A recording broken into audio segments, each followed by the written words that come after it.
Complex numbers की इस lecture series में आपका स्वागत है। इस लेक्चर में हम मैग्नीट्यूड से रिलेटेड जेईई एडवांस्ड के प्रॉब्लम सॉल्व करेंगे और let us recall a few things. तो magnitude of a complex number z क्या होता है? तो अगर z a plus i b के फॉर्म का है इन दी स्टैंडर्ड फॉर्म, तो उसका magnitude is given by this formula और geometrically it is the distance of z from the origin. थोड़ा सा इसको और आगे बढ़ाएंगे तो हमने बोला था कि अगर distance between two complex numbers निकालना हो तो that is same as the magnitude of their difference. ये हमने डिस्कस किया था। और अगर z नॉट कोई कॉम्प्लेक्स नंबर है और r कोई नॉन नेगेटिव रियल नंबर है, तो वो सारे z जो कि इस इक्वेशन को सेटिस्फाई करते हैं और प्रिसाइसली दोज z जिनकी दूरी z नॉट से r है। तो ये सब एक सर्कल पे लाई करते हैं। कौन से सर्कल पे? Centre z naught, radius r। ठीक है। और हम यूज़ करेंगे थोड़ी सी basic coordinate geometry, equation of a line और perpendicular distance from a line. मैं रिकॉल कर दूंगा फॉर्मूला। ठीक है। Some problems for practice and now let us get started. तो शुरू करने से पहले एक एग्जाम्पल ले लेते हैं जो अपने आप में इंटरेस्टिंग है और बाद में काम आएगा। तो find the range of mod w is a complex number, find the range of mod w if w satisfies this inequality. तो पहले वो सारे w's कलेक्ट करें जो इस इनइक्वालिटी को सेटिस्फाई करते हो। हर उस पॉइंट का मॉड w अगर लिया जाए तो क्या क्या वैल्यूज़ मिल सकती हैं, प्रश्न बस यही है। तो पहले तो इसको ज्योमेट्रिकली समझते हैं। w का डिस्टेंस 2 प्लस आयोटा से 3 से कम है। ये कौन है? ये कौन से w's हैं? तो अगर 2 प्लस आयोटा को सेंटर लेके 3 रेडियस का सर्कल बनाया जाए तो जो पॉइंट्स इस सर्कल के अंदर हैं एग्जैक्टली वो पॉइंट्स हैं जो इस इनइक्वालिटी को सेटिस्फाई करते हैं। तो ये बात समझ में आ रही होगी। अब प्रश्न है कि मॉड w, अगर इनमें से w चुने जाएं, ये जो सर्कल के अंदर जो पॉइंट्स हैं इनमें से अगर कोई भी पॉइंट लिया जाए तो उसकी डिस्टेंस फ्रॉम द ओरिजिन अगर प्लॉट की जाए या नापी जाए तो कितनी कौन कौन सी वैल्यूज़ पॉसिबल है? तो क्लियरली 0 पॉसिबल है क्योंकि ओरिजिन इस सर्कल के अंदर है। क्यों है अंदर? क्योंकि distance of the centre of the circle from the origin is √5 while radius of the circle is 3 and 3 is greater than √5। तो 0 इज़ अ पॉसिबल वैल्यू। अगर आप मॉड w लेते हैं सारे पॉइंट्स का और w lying inside the circle तो 0 एक वैल्यू मिलेगी। अब प्रश्न है कि बड़ी से बड़ी और क्या वैल्यू मिलेगी? 0 से कम तो कोई वैल्यू नहीं मिल सकती क्योंकि मॉड w हमेशा नॉन नेगेटिव रहेगा। तो बड़ी से बड़ी क्या वैल्यू मिलेगी? तो थोड़ा सा अगर प्रश्न को चेंज करें और पूछें कि अच्छा ठीक है, सर्कल पे लाई करते हुए जो पॉइंट्स हैं, जो पॉइंट सर्कल पे लाई करते हैं उनमें से सबसे ज़्यादा दूरी पर कौन है ओरिजिन से? मॉड w का क्या मतलब है? ओरिजिन से दूरी। तो अगर सर्कल पे कोई पॉइंट ढूंढना हो जो सबसे दूर है ओरिजिन से, तो वो कैसे ढूंढेंगे? तो मेरा क्लेम है कि वो पॉइंट अगर ढूंढना है तो डायमीटर ड्रॉ करें जो कि ओरिजिन से पास होती हो। पूरी डायमीटर ड्रॉ कर देता हूँ। तो 2 पॉइंट्स मिले, एक इस तरफ और एक उस तरफ। क्लियर है डायग्राम से कि ये वाला ज़्यादा दूर है और मेरा क्लेम है कि ये जो डिस्टेंस है this is the maximum possible. अगर एक पॉइंट सर्कल पे लिया गया और उसकी दूरी ओरिजिन से नापी गई तो जो मैक्सिमम दूरी मिलेगी वो इस पॉइंट के करस्पॉन्डिंग मिलेगी। तो ऐसा क्यों? तो थोड़ा लेबल कर देते हैं। इसको O बोल देते हैं ओरिजिन को, ये सेंटर को C, इसको P बोल देते हैं और मुझे शो करना है OP is the maximum possible distance. कोई भी पॉइंट यहाँ उठाया जाए सबसे ज़्यादा दूरी ओरिजिन से P की है, तो ये मुझे सिद्ध करना है। तो मैं Q कोई आर्बिट्ररी पॉइंट ले लेता हूँ सर्कल पे और ये अगर मैं शो कर दूँ कि OQ is smaller than OP, then I am done. तो Q कोई आर्बिट्ररी पॉइंट है and I just want to show कि OQ is smaller than OP। ये करना है। तो ये कैसे करें? Q को सेंटर से जोड़ लेते हैं और since C is the centre, CQ और CP बराबर है। सेंटर की दूरी किसी भी पॉइंट ऑन द सर्कल से बराबर होती है, तो ये दोनों बराबर है। ठीक है। अब ये ट्रायंगल देखते हैं। इस ट्रायंगल में OC प्लस CP यानी OC का लेंथ और CP का लेंथ अगर जोड़ेंगे तो वो OQ से बड़ा होगा, क्योंकि किसी भी ट्राइंगल में दो साइड्स के लेंथ्स का सम तीसरी साइड से बड़ा होता है. तो वी हैव OC या rather OQ is less than OC plus CP, sorry, OC plus CQ, right? OQ is less than OC plus CQ, but CQ is same as CP. But what is OC plus CP? OC plus CP is OP. तो ये prove हो गया कि OQ is less than OP, यही हमको सिद्ध करना था. तो P is the farthest apart. तो अगर W कोई भी पॉइंट सर्कल के अंदर लिया गया है तो उसकी दूरी जो ऑरिजिन से होगी वो OP से कम होगी. OP के कितना भी नज़दीक पहुंच सकते हैं, मतलब कहने का मतलब कि ये जो दूरी है इसको D बोल दें. तो अगर कोई पॉइंट W P के बहुत नज़दीक लिया गया है तो वो जो दूरी उसकी ओरिजिन से होगी वो D के बहुत करीब होगी, और जितना करीब आप P के आते जाएंगे उतना करीब वो दूरी D के आती जाएगी. कभी भी D के बराबर नहीं होगी, क्योंकि D के बराबर होने के लिए उस पॉइंट को P ही बनना पड़ेगा, पर हम P बन नहीं सकते क्योंकि इनइक्वालिटी स्ट्रिक्ट है. हम केवल वो पॉइंट्स ले सकते हैं जो सर्कल के अंदर हैं. तो ये D आप निकाल सकते हैं. कैसे निकालेंगे ये D? तो उत्तर मतलब यहाँ से स्पष्ट हो गया होगा कि उत्तर क्या है. What is the range of mod W? The range is 0 included, क्योंकि 0 तो हम अटेन कर सकते हैं, जस्ट ऑरिजिन ले लें तो 0 मिल जाएगा, और D एक्सक्लूडेड. और इन दोनों के 0 और D के बीच में हर नंबर पॉसिबल है. 0 पॉसिबल है और 0 और D के बीच में हर नंबर पॉसिबल है. D पॉसिबल नहीं है. What is D? D is this distance. तो अब केवल ये डिस्टेंस निकालने भर की बात है. ये निकालने के बहुत तरीके हैं. कोऑर्डिनेट ज्योमेट्री यूज़ कर सकते हैं, बेसिक ज्योमेट्री यूज़ कर सकते हैं. लेट मी जस्ट से कि कोऑर्डिनेट ज्योमेट्री कैसे यूज़ कर सकते हैं. ये सर्कल की इक्वेशन लिख लेंगे. ये सर्कल की इक्वेशन कैसे लिखेंगे? सेंटर पता है, रेडियस पता है. सेंटर और रेडियस पता है तो सर्कल की इक्वेशन लिख सकते हैं. वो इक्वेशन ये आ जाएगी, x-2 whole square plus y-1 whole square equals 3 square. थोड़ा बहुत कोऑर्डिनेट ज्योमेट्री पता हो तो ये उसकी इक्वेशन है, नहीं तो कॉमन सेंस की बात है. इस लाइन की इक्वेशन लिख लेंगे. इस लाइन की इक्वेशन कैसे लिखेंगे? ये दो पॉइंट से लाइन पास कर रही है तो लाइन की इक्वेशन लिख सकते हैं. और अब लाइन और सर्कल को साइमल्टेनियसली सॉल्व कर देंगे तो हमें दो वैल्यूज़ मिलेंगी. एक ये पॉइंट मिलेगा और ये पॉइंट. सो जो पॉइंट के कोऑर्डिनेट्स पॉजिटिव हैं वो वाला आप ले लीजिए, वही P के कोऑर्डिनेट्स आ गए. एक बार P के कोऑर्डिनेट्स आ गए तो P की दूरी ऑरिजिन से लिख लीजिए. वो आप डिस्टेंस फार्मूला से निकाल सकते हैं.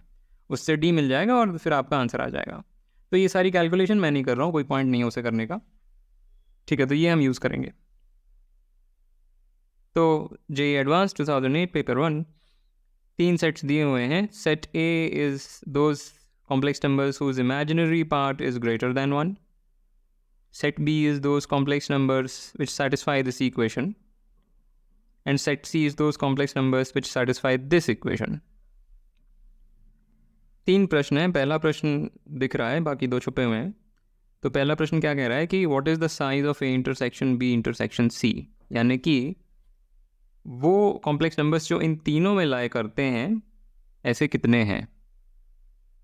ठीक है, तो ये सेट तो काफ़ी स्पष्ट है क्या है. दिस इज़, हम अगर इसको इमेजिन करें कार्टेशियन या कॉम्प्लेक्स प्लेन पे तो ये तो बहुत आसानी से हम ड्रॉ कर सकते हैं.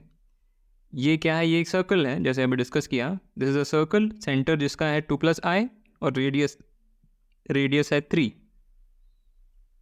ठीक है, और ये लास्ट वाला हम थोड़ा सा कंप्यूट कर लेते हैं.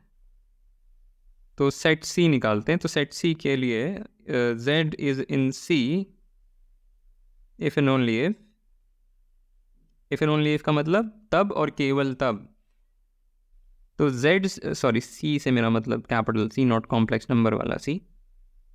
तो Z is in the set C यानी कि ये set. If and only if वो इस इक्वेशन को सेटिस्फाई करता है. ये तो बस मैंने रीस्टेट ही कर दिया है C को, अभी तक तो कुछ नहीं किया.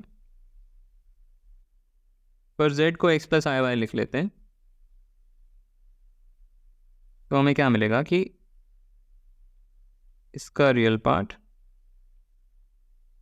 इज √2, बट ये प्रोडक्ट है क्या? ये प्रोडक्ट है x+y प्लस आयोटा टाइम्स या minus iota times x - y. I think ये आ रहा है. दिस इज √2, बट हमें रियल पार्ट चाहिए तो real part is x+y. So z अगर x प्लस आई वाई है तो वो c में तभी लाई करेगा, तब और केवल तब लाई करेगा जब ये इक्वेशन सेटिस्फाई होती हो। तो बेसिक कोऑर्डिनेट ज्योमेट्री साइज कि ये एक स्ट्रेट लाइन की इक्वेशन है जो कि √2, 0 और 0, √2 से पास हो रही है, तो ऐसी line.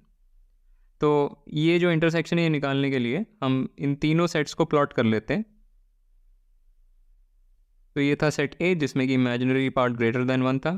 So this is the line y = 1, और इससे ऊपर जो भी पॉइंट्स हैं सबका इमेजिनरी पार्ट ग्रेटर देन 1 है और केवल उन पॉइंट्स का है। तो ये सेट ए मैंने शेड किया हुआ है। सेट बी एक सर्कल है जिसका सेंटर है 2 + i और रेडियस है 3। Centre 2 + i, radius 3। तो ये सर्कल है सेट बी। और सेट सी ये लाइन है, this point is √2, 0, that is 0, √2। इनका इंटरसेक्शन निकालना है, तो इंटरसेक्शन हम ऐसे निकाल लेंगे, इन तीनों को साथ में ड्रॉ करना है बस। तो ए मार्क कर लेते हैं फिर से शेड करके, तो ये ए है। तो ए इंटरसेक्शन बी क्या हो गया, A intersection B is just this much, और उसमें हम सी को इंटरसेक्ट कर रहे हैं। तो ए इंटरसेक्शन बी में जब सी इंटरसेक्ट कर देंगे तो तीनों का इंटरसेक्शन मिल जाएगा, और क्लियरली फिर एक ही पॉइंट है जो कि इन तीनों के इंटरसेक्शन में है, यानी कि ये पॉइंट। तो आंसर इज़ 1, एग्जैक्टली 1 पॉइंट। और ये पॉइंट हम कैलकुलेट कर सकते हैं। तो x + y = √2, और ये जो सर्कल की इक्वेशन है इसमें बेसिकली करना क्या है, हमको वो कॉम्प्लेक्स नंबर निकालना है जो इस लाइन पे भी हो और इस सर्कल पे भी हो और जो यहाँ वाला ना हो, यानी कि जो जिसका नेगेटिव है y कोऑर्डिनेट वो नहीं, हमें पॉजिटिव वाला चाहिए। तो बस ये इक्वेशन कि x + iy - 2 + i, this absolute value is equal to 3, this magnitude is equal to 3। क्या कर रहे हैं, ये जो सारे कॉम्प्लेक्स नंबर्स हैं वो ये कंस्ट्रेंट सेटिस्फाई करते हैं। तो इनमें से कौन से कॉम्प्लेक्स नंबर्स ऐसे हैं जो 2 + i से 3 की दूरी पर हों, तो वो हमको ये दोनों पॉइंट्स दे देंगे, राइट। इन ये सारे कॉम्प्लेक्स नंबर्स इस लाइन पे हैं और जो 2 + i से 3 की दूरी पर हैं वो हमें दो कॉम्प्लेक्स नंबर्स देंगे, एक ये वाला और एक ये वाला। ये इक्वेशन बस सॉल्व करने की बात है, बोथ साइड स्क्वायर करेंगे। मैं कर ही देता हूँ। This is x - 2 + i y - 1, this square is 9। तो हमको मिलेगी x - 2 whole square + y - 1 whole square = 9। तो बस इसमें ये वाला सब्स्टिट्यूट कर देंगे, y की जगह पे √2 - x डाल देंगे, तो x की दो वैल्यूज़ आ जाएंगी और फिर करस्पॉन्डिंगली y की दो वैल्यूज़ आ जाएंगी। तो हमको दो पॉइंट्स मिलेंगे। ये वाला पॉइंट हमें रिजेक्ट करना है क्योंकि वो इंटरसेक्शन पर लाइन नहीं कर रहा। तो ये हम कैलकुलेट कर सकते हैं हाथ से। तो अब जब ये हो गया, वो पॉइंट भी निकल गया और ये भी पता चल गया कि एक ही पॉइंट है उसमें, तो बाकी के जो दो प्रश्न हैं, तो ये तो काफ़ी सीधा सा प्रश्न है। इसमें क्या बोला गया है कि z इंटरसेक्शन में से उठाएं कोई पॉइंट। कोई पॉइंट का इसमें कोई मतलब ही नहीं है क्योंकि इसमें एक ही पॉइंट है। तो जैसे ही बोला गया z is in this intersection, z हमको पता चल गया, एक इकलौता पॉइंट है z यहाँ पे, तो z हमें पता चल गया। फिर क्या पूछा है कि ये जो नंबर है ये किस रेंज में है। अब ये तो एक इकलौता नंबर है क्योंकि z एक इकलौता कॉम्प्लेक्स नंबर है, तो उसके करस्पॉन्डिंग ये एक नंबर कैलकुलेट होकर कुछ आ जाएगा। इनमें से किस रेंज में वो फिट बैठ रहा है बस वो लिख देना है, ठीक है। तो ये तो मैं इस पर ज़्यादा बात नहीं करूँगा। और ये जो तीसरा प्रश्न है ये मैं एक्सरसाइज के तौर पे छोड़ देता हूँ। जो डिस्कस किया था शुरू में, जो प्रॉब्लम डिस्कस करी थी, वो एग्जैक्टली उसको यूज़ करके आप ये सॉल्व कर सकते हैं। तो ये एक एक्सरसाइज के तौर पे मैं छोड़ देता हूँ, ठीक है। अब एक और सवाल, ये 2013 के सेकंड पेपर में आया था। तो S1 is those complex numbers which have magnitude less than 4, S2 is this horrible thing, और S3 is those complex numbers जिनका रियल पार्ट 0 से बड़ा है। तो ये दोनों तो बहुत ही आसान है कि ये क्या है। इसको थोड़ा कैलकुलेट कर लेते हैं और फिर हम प्रश्न पे आ जाएंगे। तो इमेजिनरी पार्ट ऑफ ये जो चीज़ लिखी हुई है z minus I plus √3i, sorry z minus 1 plus √3i divided bye 1 minus √3i. What is this? This is equal to imaginary part of, कुछ नहीं किया है, बस ये ब्रैकेट यहाँ पे एक लगा दिया तो एक माइनस साइन आ जाएगा और अब मैं डिनोमिनेटर को डिस्ट्रीब्यूट कर दूंगा. तो this gives us imaginary part of z upon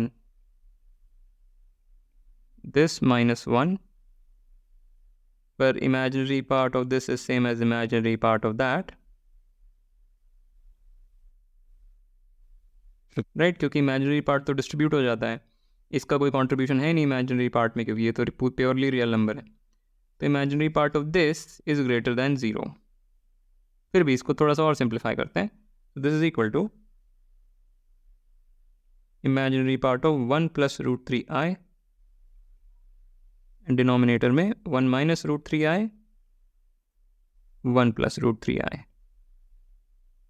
तो ऊपर नीचे 1 प्लस √3i से मल्टीप्लाई कर दिया है, standard trick, so that denominator थोड़ा सही हो जाए. तो this becomes imaginary part of z 1 plus √3i divided by 4. अब z अगर x प्लस आई वाई है, z is equal to x plus i y, तो ये क्या बन गया? This becomes imaginary part of x plus i y times 1 plus √3i divided by 4. ये 4 को मैं बाहर निकाल लेता हूँ, तो 1/4 मैं यहाँ लिख लेता हूँ, उसकी ज़्यादा रिक्वायरमेंट है नहीं. 1/4 imaginary part of x minus √3y plus iota y plus √3x जगह कम पड़ गई.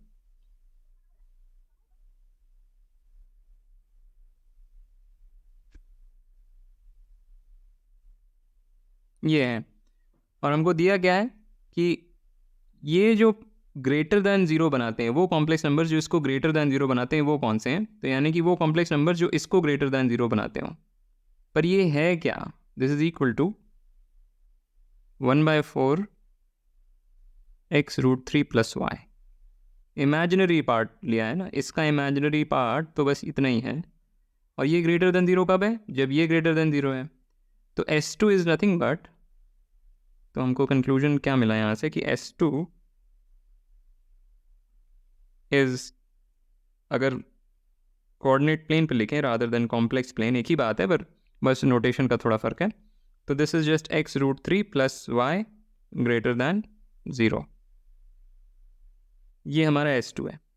तो अब हम तीनों चीज़ें प्लॉट कर सकते हैं, S1, S2 और S3 अब हम प्लॉट कर सकते हैं और फिर उनके इंटरसेक्शन को ड्रॉ करेंगे और फिर हमको बताना ये चीज़ है. यानी कि ये जो इंटरसेक्शन वाला सेट है, इनमें अगर z लिया जाए तो इस क्वांटिटी की मिनिमम पॉसिबल वैल्यू बतानी है. ठीक है, z यहाँ से लेना है और इस क्वांटिटी की मिनिमम पॉसिबल वैल्यू. तो जितने भी पॉसिबल z हैं इस क्षेत्र में वो यहाँ इनपुट करते जाएं, हर बार एक नंबर मिलेगा, सबसे छोटा कौन सा मिल सकता है ये बताना है. तो पहले सबको प्लॉट करते हैं. तो ये मैंने प्लॉट किया हुआ है. ये रीजन है S1 जो इस सर्कल के अंदर है, जो शेडेड है, थोड़ा डार्क शेड में दिख रहा होगा. सर्कल के अंदर वाला region is S1 because S1 क्या था? वो कॉम्प्लेक्स नंबर्स जिनका मैग्नीट्यूड 4 से स्ट्रिक्टली छोटा है. तो सर्कल के अंदर ये 4 रेडियस का सर्कल है. फिर उसके बाद S2 जो हमने देखा कि वो इस लाइन को सेटिस्फाई करने वाले, या रादर इस इनइक्वालिटी को सेटिस्फाई करने वाले कॉम्प्लेक्स नंबर्स थे. पर पहले हम उस लाइन को प्लॉट करते हैं, यानी कि इसको 0 बना करके जो लाइन मिलती है उसको प्लॉट करते हैं, तो वो ये लाइन मिलेगी. और अब हम वो रीजन प्लॉट कर सकते हैं जो कि S2 है. तो S2 में क्या करना है? इस एक्सप्रेशन को पॉजिटिव बनाना है. तो ओरिजिन पे तो ये एक्सप्रेशन 0 है, पर जैसे ही हम ओरिजिन के राइट साइड आएंगे ये चीज़ पॉजिटिव हो जाएगी. y तो 0 है, x पॉजिटिव हो रहा है, ये पॉजिटिव हो जाएगी. तो इसलिए वो ये पूरा रीजन है, लाइन के ये जो साइड है बेसिक कोऑर्डिनेट ज्योमेट्री, ये जो साइड है दैट इज S2 और S3 is real part greater than 0, सो वो तो एकदम स्पष्ट है कि वो ये रीजन है। तो हमें इन तीनों को इंटरसेक्ट करना था, मैंने यहाँ उसे इंटरसेक्ट करके दिखाने का प्रयास किया है, पर let me shade the intersected region just for clarity. तो वो ये रीजन है, ठीक से कभी होता नहीं है।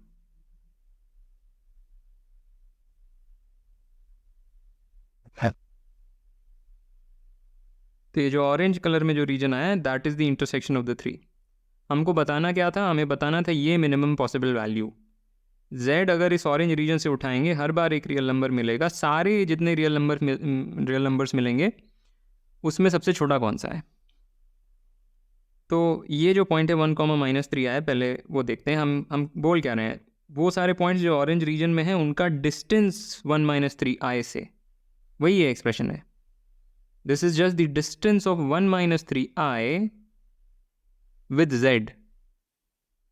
तो 1 - 3i है कहाँ पे, तो अगर y को 1 लेते हैं, अगर इस फिगर में देखें तो x को अगर 1 लेते हैं तो y की वैल्यू इस लाइन पे लाई करने वाला जो करस्पॉन्डिंग पॉइंट है वो है -√3, और 3 तो √3 से बड़ा होता है, तो -√3 से छोटा होगा तो वो इससे भी नीचे आएगा कहीं पे। तो दिस पॉइंट समवेयर इज 1, -3। तो अगर इस फिगर में देखें तो यहाँ पे कहीं पे ड्रॉ हो जाएगा, ठीक है। तो अब फिर से कौन सा पॉइंट z है ऑरेंज रीजन में जो इससे सबसे नज़दीक है। अब अगर आप थोड़ा सा ध्यान से सोचेंगे तो आपको जवाब मिलेगा कोई भी पॉइंट ऐसा नहीं है जो सबसे नज़दीक है। आप कोई भी पॉइंट इस ऑरेंज रीजन में ढूंढेंगे जो 1, -3 से कुछ भी दूरी पर है, कुछ दूरी पर होगा, आपको उससे ज़्यादा नज़दीक एक पॉइंट मिल जाएगा। पर जो बेस्ट पॉसिबल आंसर मैं दे सकता हूँ वो ये कि just take the perpendicular distance.